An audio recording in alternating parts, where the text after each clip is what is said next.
안녕하세요. 덴탈빈에서 임플란트 보철 파트를 맡고 있는 김세용입니다.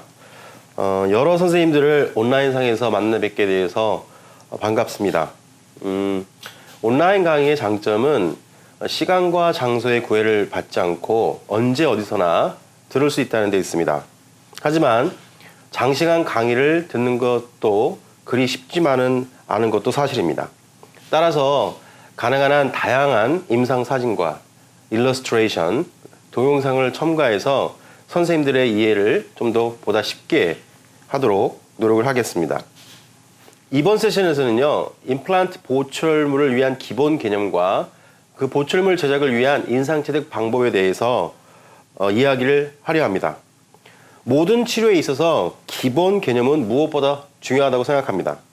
기초가 탄탄하지 않으면 여러 상황에 대처하기 어렵고요. 그 다음에 요즘에 지속적으로 발전하고 있는 치과 영역에 발맞춰 나가기도 힘들다고 생각이 됩니다.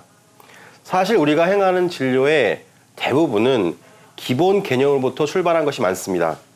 이를 토대로 하나하나 업그레이드 나간다면 임플란트 치료로 인한 스트레스를 최소화할 수 있다고 생각하고 있습니다.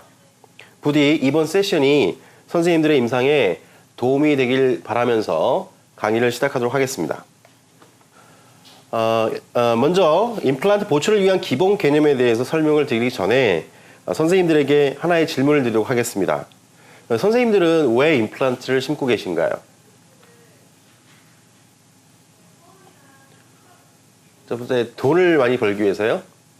예, 과거에는 임플란트 시술 자체가 우리 치과에 어떤 경제적인 이득을 가져다 준 건 사실입니다. 하지만 지금은 치과 간의 많은 경쟁으로 인해서 그 수가는 좀 떨어지고 있죠. 그래서 이거에 대한 메리트는 그닥 많지 않은 것 같고요. 두 번째로요. 일단은 치과적인 일을 계속 하다 보면 때로는 선생님들의 삶이 약간 따분해질 수가 있습니다. 그런 시점에서 뭔가 다시 내 자신을 리프레시 할 수 있는 그런 방법의 하나가 될 수도 있겠죠. 세 번째는 내가 임플란트를 하지 않으면 동료에 비해서 뒤떨어진다는 생각도 하실 수 있을 것입니다. 네 번째는 무엇보다도 우리가 임플란트를 몰랐을 때는 일반적인 치료로 하다가 보면은 막다른 골목길 같은 데 놓이게 돼요. 그런데 임플란트를 알게 되면 다양한 치료 계획을 수립할 수 있다는 것이 큰 장점이 아닐까 생각을 합니다. 물론 상실된 환자의 구강 기능을 회복시키는 것도 큰 목적 중에 하나일 것이죠. 따라서 이 모든 이유를 위해서, 이 5가지 정도의 이유를 위해서 선생님들이 임플란트를 하지 않나 하는 생각을 갖고 있습니다. 그리고 과거에 했던 이런 일반적인 치료 방법들이 이제는 임플란트로 대체되고 있습니다. 단일 임플란트 수복에서부터 그다음에 오버덴처, 그리고 완전 무치아까지 일반적으로 행했던 치료들이 임플란트로 대체되고 있다는 것이죠. 또 하나, 그것에 대한 임상적인 성공도 높은 것으로 발표되고 있습니다. 개인적으로도 크게 문제가 되지 않은 임플란트 보철물이 장기간 임상에서 구강 내에서 잘 견뎌내고 있는 것을 경험하고 있습니다. 다시 한번 말씀드리지만 임플란트가 우리 치과에 가져온 장점은 과거에는 우리가 이제 경제적인 어떤 치과의 경제적인 면에 있어서 이득이 된 적도 있어요. 하지만 많은 경쟁으로 인해서 그 임플란트 수가는 지속적으로 하락을 하고 있죠. 그럼에도 불구하고 우리가 전치부 단일 또는 구치부 다수 또는 완전 무치하게 있어서 임플란트를 이용한 치료를 하는 이유는 일반적인 치료 과정에서 하지 못했던 것을 임플란트가 적재적소에 투입이 됨으로 인해서 다양한 치료 계획을 세울 수 있다는 데 있는 것 같습니다. 물론 임플란트를 식립하는 우리의 목적은 상실된 구강 기능을 회복하는 데 있겠죠. 여기서 제가 말씀드리는 것은 단순히 제가 임플란트를 전공한, 그러니까 임플란트 보철을 전공한 사람이라서 말씀드리는 건 아니고요. 결과적으로 우리가 임플란트 심는 이유는 보철물을 제작해서 환자들이 잃어버린 그 구강 기능을 회복시키는 그런 데 있지 않을까 생각을 합니다. 그래서 대부분의 선생님들이 임상에서 임플란트 시술을 하고 계시고요. 이것이 하나의 치료 옵션이 되어버렸습니다. 일반적인 치과 치료의 과정을 보면은 환자가 내원했을 때 환자의 어떤 진단 요소를 바탕으로 해서 치료 계획을 세우시죠. 그 다음에 바로 보철 과정에 들어가는 경우도 있지만 그것이 어느 정도 보철을 하기 전 단계의 치료가 필요하다면 우리가 엔도, 신경치료를 한다거나 또는 치주치료를 한다거나 그 밖에 다른 치료를 한 다음에 보철 과정에 들어가는 경우도 있습니다. 그리고 보철 과정에 들어가서는 임상과 기공이 반복되면서 최종 보철물이 제작이 되죠.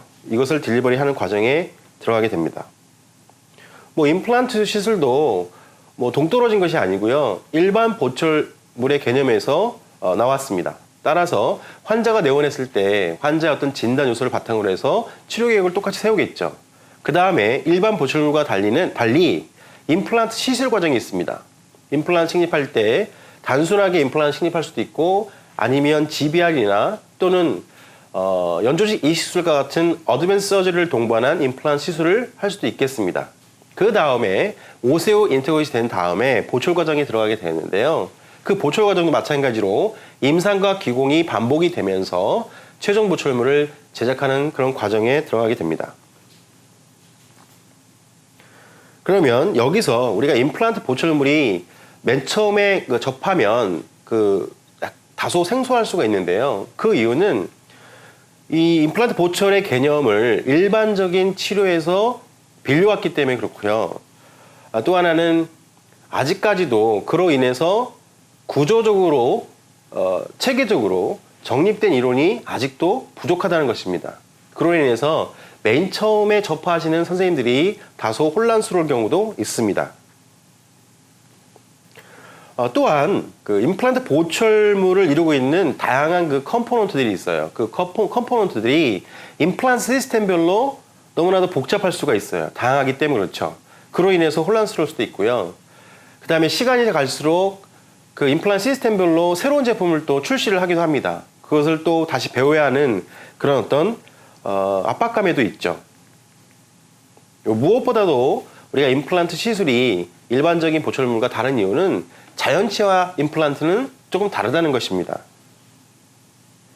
그래서 생리적인 어떤 차이를 갖고 있다는 것이죠. 그래서 한번 이거 살펴보시면요. 첫 번째, 커넥션 자체가 다릅니다. 자연치아는 그 뿌리 주변에 치주인대라는 것이 존재하고요. 임플란트는 치주인대가 없습니다. 치주인대가 없고 단지 골성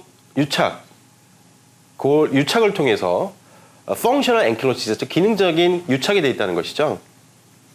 이것이 자연치에 있는 치주인대가 임플란트에는 없다는 이 자체가 보철물을 할 때 약간 일반 보철물과 다르게 되는 그런 기본적인 원인이 되겠습니다.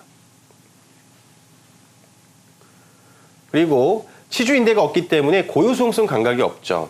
대부분 우리가 어떤 감각을 느낄 때는 치아 주변에 있는 치주인대가 주로 느끼고 기타 금방추라든가 골지 텐던 오르간 이런 것들이 작용을 해서 우리가 감각을 인지를 하게 되는데요. 임플란트는 그것이 다소 부족하다는 것입니다.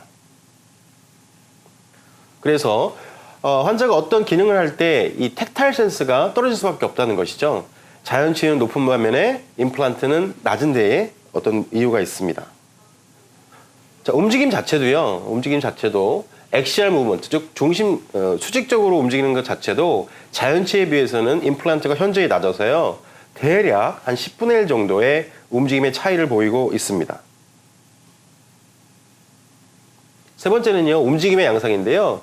자연치아는 다양한 방식의 움직임을 보이고 있습니다.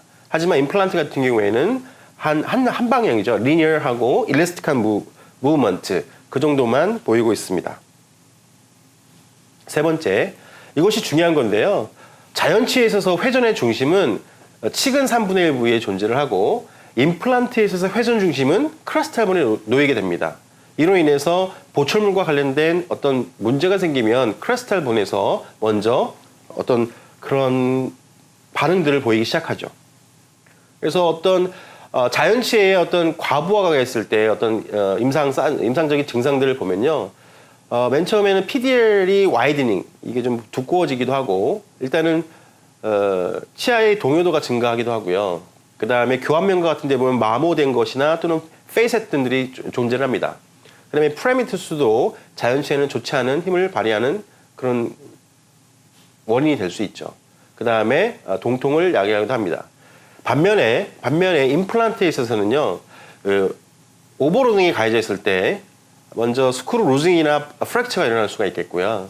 더불어서 어버먼트의 프랙처 또는 임플란트 주변골의 상실, 더 나아가서는 임플란트 자체가 크랙이 가거나 프랙처가 발생할 수 있는 그런 증상들이 나타날 수가 있겠습니다.